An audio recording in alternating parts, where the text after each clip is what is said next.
ముందుగా అందరికీ నమస్కారం. నేను మీరాజ్. ఆంధ్రప్రదేశ్కి సంబంధించి టీడీపీ అధికారంలోకి రావడానికి ముందు వైసీపీ అధికారంలో ఉన్నప్పుడు, టీడీపీ ప్రతిపక్షంలో ఉన్నప్పుడు వైసీపీ కొన్ని దుర్మార్గపు ఆలోచనలు కానీ, లేకపోతే ఈ జగనన్న కాలనీస్ పేరుతో ఏవైతే నిర్మించారో వాటిల్లో అవకతవకలు జరిగాయన్న విషయం కానీ అది అందరికీ తెలిసిందే. కొన్ని కోట్ల రూపాయల బిజినెస్ అయితే ఈ జగనన్న ఇళ్ళు లేకపోతే జగనన్న సెంటు భూమి అనే దానిలో జరిగింది అవకతవకలు అని చెప్పి ప్రతి ఒక్కరికి తెలుసు. నిదానంగా అవి కూడా బయటకు వస్తూ ఉండేవి. ఇదే తరహాలో ఒక ఇన్సిడెంట్ అయితే జరిగింది. దాన్ని నారా లోకేష్ గారు వచ్చిన నెల రోజుల్లోపే పరిష్కరిస్తానని మాట ఇవ్వడం కూడా జరిగింది. అదేంటో ఒకసారి చూద్దాం. వైసీపీ అక్రమార్కుల నుంచి ప్రజలను విముక్తి కల్పించే ఒక ఆయుధం రెడ్ బుక్. అది మనందరికీ తెలిసిందే. నారా లోకేష్ గారు ముందే చెప్పారు, రెడ్ బుక్ నా దగ్గర ఉంది, రెడ్ బుక్లో ప్రతి ఒక్కరి నేమ్స్ దీనిలో రాస్తున్నాను, నోట్ చేస్తున్నాను. ఎందుకంటే వైసీపీ అధికారంలో ఉంది అని చెప్పి అధికార మదంతో, అధికార దాహంతో ప్రజల్ని హింసించేవారు ఎవరైతే ఉన్నారో, లేకపోతే చెడు పద్ధతుల్లో మాట్లాడే వాళ్ళు ఎవరైతే ఉన్నారో వారందరినీ తప్పకుండా శిక్షిస్తుంది ఈ కూటమి అధికారంలోకి వచ్చిన తర్వాత అని చెప్పి నారా లోకేష్ గారు చెప్పడం అయితే జరిగింది. నెక్స్ట్, అధికారాన్ని అడ్డుపెట్టుకొని అక్రమాలు చేసిన ప్రతి వైసీపీ నేత నుంచి విముక్తి కల్పించే ఒక రక్షణ కవచం ఈ రెడ్ బుక్. నాడు పాదయాత్రలో తన ఇంటిని కబ్జా చేసి వైసీపీ కార్పొరేటర్ గురించి నారా లోకేష్ గారి దృష్టికి తీసుకొచ్చినటువంటి మహిళ.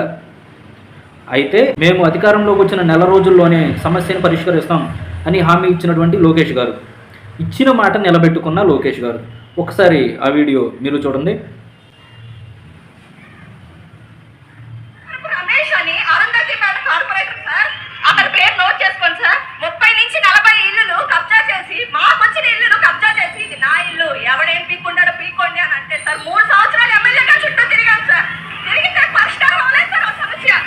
అది అర్థమైంది కదా.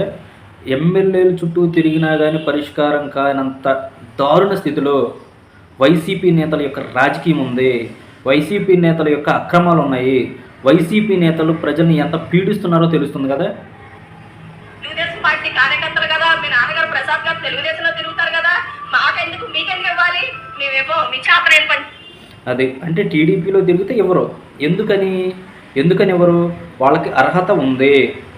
ప్రభుత్వం ఏ గవర్నమెంట్ అయినా సరే అధికారంలో ఉన్నప్పుడు ఏ స్కీమ్ని తీసుకొచ్చినా దానికి అర్హత ఎవరికైతే ఉందో వాళ్ళకి ఇవ్వాలి కన్ఫామ్గా. మీరు ఆ పార్టీలో తిరిగారు కాబట్టి ఇవ్వలేదు అని వైసీపీ వాళ్ళు తీసేశారు అని చెప్పి డైరెక్ట్గా చెప్తున్నారు.